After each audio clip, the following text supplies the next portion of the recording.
Hello, this is Remy Dairo again. I'm on another week of training. This is my free training for you this week, and I hope you take advantage of it. So the topic of today is how to attract funding for your business. How to attract funding for your business. So the question is, how do I become an attractor of funding? How do I position myself and I'll be attracting funding? Because I know there cannot be, a level of productivity if there's no funding, if there's no money. I mean, I understand you need money to do stuff. You need money to, especially for startups, you need money to do a lot of stuff. You need money to go into your MPV. You need money to be able to, kick off the first, level of the product or the service. You need money for Series A, Series B funding, Series C. I mean, there are levels of funding. But so the question, how do you become how do you become fundable? How do you become an attractor of funding? How do you become someone that funding is running after? Why? Because you know something. So instead of you to be running after money, running after funding, how do you build capacity in a way that you can attract funding from business investors, angels investors, or private investors, or anyone who is interested, to put money down on your business? I'm sure you're excited to learn few things I want to share with you or teach you this this time. All right. So number one thing you need to do is, so let's go. Is the first question you need to answer, and which is number one thing you need to do, is to find what's the market opportunity of that product. What's the market opportunity of that product in the industry? How can we rate the opportunity? Can you show to us? Can you show to us? I have been on the table of entrepreneurs where they come to showcase their ideas, and these are some of the things that investors are looking for. These are some of the things that we are looking for. So, can you show us? Can you show us the opportunity? In your product, of your product in the industry. So if you cannot show that, it might be very difficult for us to be sure if your product will fly. Okay. Number two, what is your business model? What business model are you using, and why are you using them? And we're talking about business models. How is a product launch going into the market? How is your costing style? How's your customer relation or customer target style? How do you connect with customer? What is your service, strategy, so to say? How do you get revenue? How do you get management? How do you manage, your clients? How do you manage your people? How do you manage your staff? What are your partner strategy? What are your distribution strategy? Everything will go into business model. That shows your power. That makes you very strong is your business model. Are you going to the mass business, or you are going to the core premium business? Are you going into a general market, or you are going into a separate exclusive market? I mean, you need to find out what kind of business are you going into? What kind of service is it an exclusive service or a general service? Are you going to kind of product, mass product? Are you going to kind of thing that everybody will begin to pick on the shelf, or you are going to a separate exclusive kind of market? You need to find out what business model. And when you find out, can you show us why you picked that business model? Can you show the investor why did you pick that business model, and what is unique about that business model? It is very, very important you do that. Number three, what is your competitive advantage? What is your competitive advantage? I mean, what is unique about that idea that gives you edge in the industry, that gives you edge, in your competitive, analysis, or within your competitors, amongst other people who are doing this same thing you are doing? What is your edge? What is your, advantage? What is the top thing that keeps you out of the, out of the box, out of the crowd? What is that thing that takes you off, what other people are struggling with, and this can happen when you study, when you already study the industry, you already study what they are doing, and you already found out what exactly, will help you to stand out of the crowd. All right. Number four, who are your strong team, and what is their track record or achievements over the years? And then if you want to put money down for your business, we are looking at your partners. Who are the people that you are? I mean, for startup, it's always good for you to have 2 or 3, not one person as a business startup. I say I'm a business startup, I'm the only person. No, because if that business if something happens to you, that business will crash. Good, all right, God forbid. But so investors will think that, how will you put money down on only you on this idea?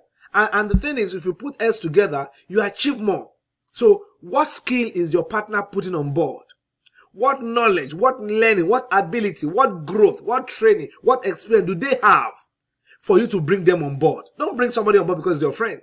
Don't bring somebody on board because you like that person. Don't bring somebody on board because he has done something for you in the past and you want to try to compensate the person. No, you must bring them on the on understanding that they are bringing something on the table. Is this their skill? Is it their expertise? Is it their experience? Is it their ability? Is it their growth capacity? Is it their training? You must know why they are coming on board. And these are the things that investors are looking at. Who are on your team? And how strong are they in their achievement of the past? All right. Very, very important. All right. Okay. Next one is traction. How far is your product gaining traction in the market? How far? Are you gaining traction? Are customers rushing your product? Are customers looking for your product? Is there something about your product other people are accepted? How acceptable is your product? So we want to find out your traction. We want to find out how acceptable your product is in the market. Very, very important, right? Okay, the next one you need to think about is financials. Financials is how have you done your financial plans? What is the cash flow? What's your balance sheet, your income statement, your expenses, your revenue, your assets? And you need to look at all these things, because before I put money down, for you or on you, I might need to find out, how do you want to get the money back? How do you make money? Will you make money in 5 years? How will you make money in 10 years? Where will you be? In the next 5, 10, 15 years, where will you be? Where will you get the money back? If you have to ask you to return money back to me in tranches, how do you want to return the money back? What are your plans? You must have a clarity of your financials. Very, very important. Number 7, your valuation. And when you're talking about valuation, it must be realistic valuation. Yeah, I know many people say, oh, I have this idea, this vision. Oh, I can value it on this. Yes, you can. But you know what? You must look at the industry. People who are doing the same. Do you have what they have? How will you value your company? How will you value the capacity of your own company? How will you value your worth? I know accountants, and I think there are evaluators who can value your company, value your ideas. So sometimes it might not be cash. You might not have all the assets in physical assets. It might be your idea assets. So the question is, how do you value this idea? You must not just put any figure and say, we want 100 billion. Oh, we want $100 billion. Oh, we want over $1 billion.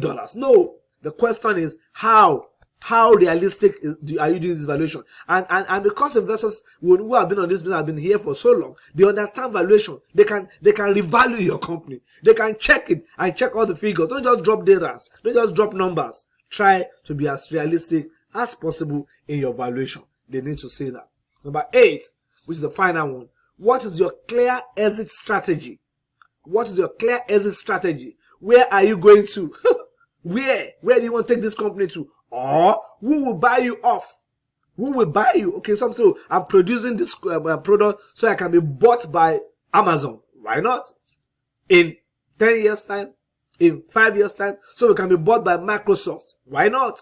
So we can be bought by Apple. Why not? When do you want to be bought? What are you planning? What are your exit strategy? Oh, so we can be bought by by Uber. So we can be bought by by HP. So we can be bought by, there are many brands that are doing well, but we can be bought by Google. There are many brands doing well today. So we can be bought by Amazon. So we can be bought by, many companies that are doing well today that they can buy you. But the question is, do you have a strategy? So that we investors can know that when we put our money, we can always get our money back in 5 years, in 10 years, probably 15 years or so. But you must have a clear exit strategy that's going to help you. All right. So I put this together for people who are coaching, and then for people who have challenges like you, and who are saying, oh, how do I know if I'm fundable? So there's an assessment you can do, And then if you contact me, I'll do that assessment for you. It's called the Wheel of Startup Funding Assessment, where you can check all this I've talked about. You know where you are over 10. All right. So 0 is the middle. All right. 0 is the middle here. Okay. And the middle 0 is the center here, and the middle here is 5, where the edge is 10. So you need to score yourself over 10 for all these things I've just talked about: business model, competitive edge, strong team, attraction and scalable of your product, financials, realistic valuation, clear exit strategy, and market opportunity. You need to put a number, and then that will help us to work with you, and build your business on a level where you can you can be fundable, or you can attract funding at any point in time, because there are funders that are angels investors. They are waiting for you, but many business startup are not ready. They are not fundable. They are only looking for money. You don't know what to do to attract money. Don't look for money, be fundable. Don't look for investor, be fundable. When the time comes, investor find you and they ask these questions, you're already ready for them. And that's what I do. Our company help you to make you fundable. We prepare you in all these dimensions, and then when investors meet you, it will not be a long story. It will just be they are asking you, when can we work together? Where can we connect and make this happen? All right. I have a program called the C3 Thrive Path for growth, stability, and freedom of business people of startup. You can sign up for this my program, and this is going to help you to find out clarity, what I'm trying to do for you now, to be clear on what you need to do, and then the conditioning of your mind, what kind of person gets resolved. Then the capacity you need to have, like what I'm doing now, the capacity you need to have for you to be able to achieve your results, get freedom, be stable, get funding, and then get your business move to the next level. All right. You can also join my my business community on Facebook. It is called Efficient Business Community. All right. You can check it out and click the link, or you can find it out on Facebook and join the community for free. Free information, free training, concepts, and a lot of stuff that I give out for free there. You can be part of it, and then I'll see you when we get there. All right. I hope this helps somebody, and this information is good enough for you to take your business to the next level. All right. So see you at the top. Thank you. Bye-bye.